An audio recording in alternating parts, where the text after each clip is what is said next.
بسم اللہ الرحمن الرحیم۔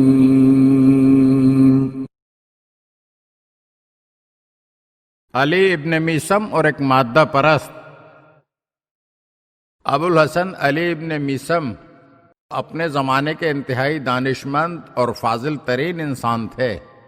ایک دن وہ مامون الرشید کے وزیر حسن ابن سہل کے دربار میں گئے تو انہوں نے وہاں دیکھا کہ ایک منکر خدا مادہ پرست صدر مجلس میں ایک بلند و بالا کرسی پر بیٹھا ہوا تھا اور باقی تمام لوگ اس سے پستر مقام پر بیٹھے تھے، اور وہ شخص اللہ کے وجود کا کھلم کھلا انکار کر رہا تھا، اور حاضرین بڑی توجہ سے اس کی باتوں کو سن رہے تھے۔ یہ منظر دیکھ کر علی ابن میثم کو بہت افسوس ہوا، اور اس دہریے شخص کی قطع کلامی کرتے ہوئے انہوں نے وزیر کو مخاطب کر کے کہا کہ محترم وزیر، آج آپ کے گھر کے باہر میں نے ایک عجیب منظر دیکھا۔ وزیر نے تعجب سے پوچھا کہ آپ نے کیا دیکھ لیا؟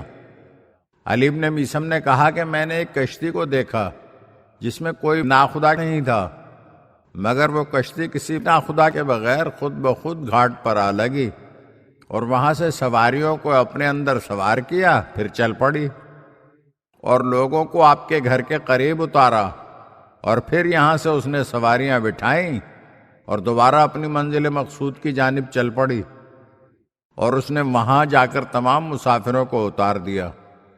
وزیر کے جواب دینے سے پہلے وہ مادہ پرست شخص بول اٹھا اور کہنے لگا، محترم وزیر، اس شخص کی عقل میں فطور پیدا ہو گیا ہے، یہ دیوانوں کی سی باتیں کر رہا ہے، اور یہ قطعاً محال اور ناممکن چیز کا دعویٰ کر رہا ہے۔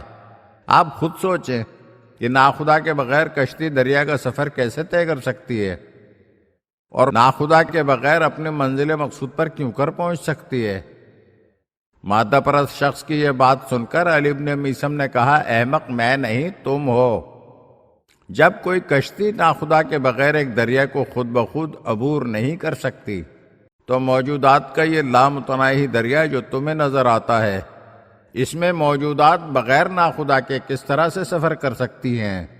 ناخدا کے بغیر کشتی تو چل نہیں سکتی، تو بھلا خدا کے بغیر یہ کائنات کیسے چل سکتی ہے؟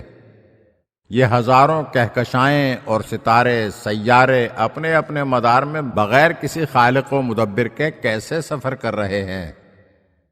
اب تم خود بتاؤ کہ میں نے امر محال کا دعویٰ کیا ہے یا تم نے؟ دہریے سے اس سوال کا کوئی جواب ہی نہ بن پڑا، اور وہ سخت شرمندہ ہوا، اور اسے یقین ہو گیا کہ علی ابن میثم نے اسے مغلوب و لاجواب کرنے کی غرض سے کشتی کی داستان تیار کی ہے۔